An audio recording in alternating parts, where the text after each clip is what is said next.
As descobertas que vieram a seguir, como o telefone sem fio, raio laser, televisão e o rádio, tiveram a marca registrada de um brasileiro. Existem alguns trabalhos, né, sobre a vida e obra dele, descritos pelos seus primeiros biógrafos, sobretudo o Hernani Fornari e o Hamilton de Almeida. E é interessante porque ele é uma pessoa, é um polímata, né? Ele tem interesse pela medicina, biologia, parapsicologia, postular o efeito Kirlian, né, que foi depois, mais de 20 anos, proposto por um casal de técnicos em eletrônica russos, o casal Kirlian. Então ele é interessante, tinha esses vários outros interesses, desenvolveu uma série de outros aparelhos e etc.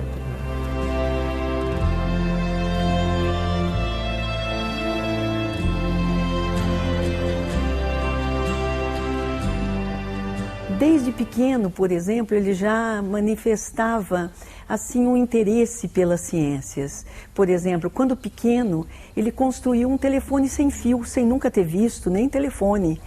Então, as brincadeiras dele já eram com coisas que já eram possíveis de descobertas futuras. A primeira vez que eu ouvi falar do Padre Landel foi numa aula na Faculdade de Jornalismo da Fundação Armando Álvares Penteado, FAP.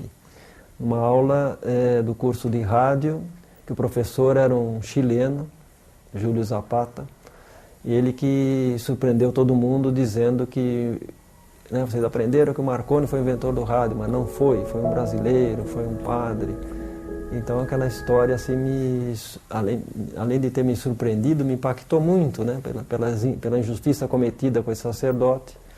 E foi aí que eu comecei a pesquisar, incentivado também por esse professor, porque ele, em todo momento da aula, ele dizia que essa história não está completa, mais coisas vão surgir com o decorrer do tempo. Existe um livro, apenas um livro a respeito, que era do Hernani Fornari.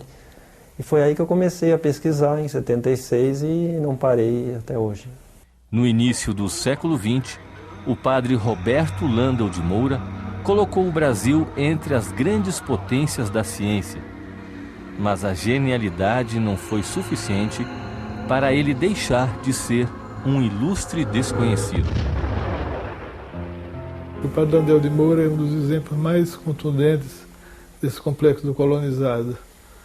É tanto que ele tentou, quando fez a invenção do rádio, em cima da radiodifusão, ele tentou inicialmente fazer valer esse seu invento aqui no país, mas não teve sucesso. Daí então ele teve que ir para os Estados Unidos, onde ele registrou as patentes. Bom, eu acho que o Landel de Moura tem que ser colocado no panteão dos inventores da segunda metade do século XIX, ou seja, da segunda fase da Revolução Industrial. Tem um panteão ali, e ele tem um lugar ali dentro desse panteão. Não é? Só que ele não é inglês, ele não é irlandês, ele não é francês, ele não é sueco, não é alemão, é brasileiro. Enquanto nós, brasileiros, não dermos o devido crédito a Landel de Moura, o devido valor e o reconhecimento que ele foi um cientista que, por primeiro, transmitiu a voz humana sem os de fios, não serão os estrangeiros, não serão norte-americanos, ingleses ou italianos que o farão. O que se vê é que cada país promove o seu. O padre Roberto Landel de Moura deveria estar 100 anos-luz à frente da sua época, porque ele foi um gênio. Ele descobriu várias outras coisas.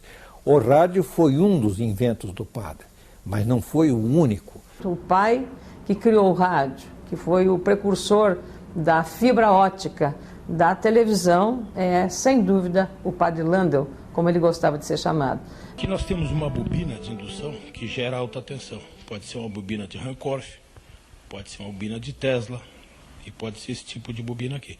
Ela gera uma tensão em torno de 15.000 volts, centelha entre as duas esferas, o capacitor dá o reforço, aqui o outro capacitor de filtragem, e essa peça aqui, que é o microfone fonético, essa realmente é a peça-chave do aparelho, foi a peça que o padre Landel de Moura inventou.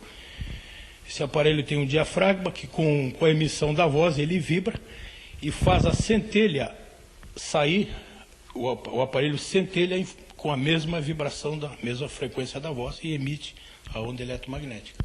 E mesmo que aos olhos de muitos o transmissor de ondas esteja condenado ao pedestal de algum museu, Marco Aurélio Moura prova que o aparelho que construiu ainda é capaz de funcionar e fascinar quem o vê pela primeira vez.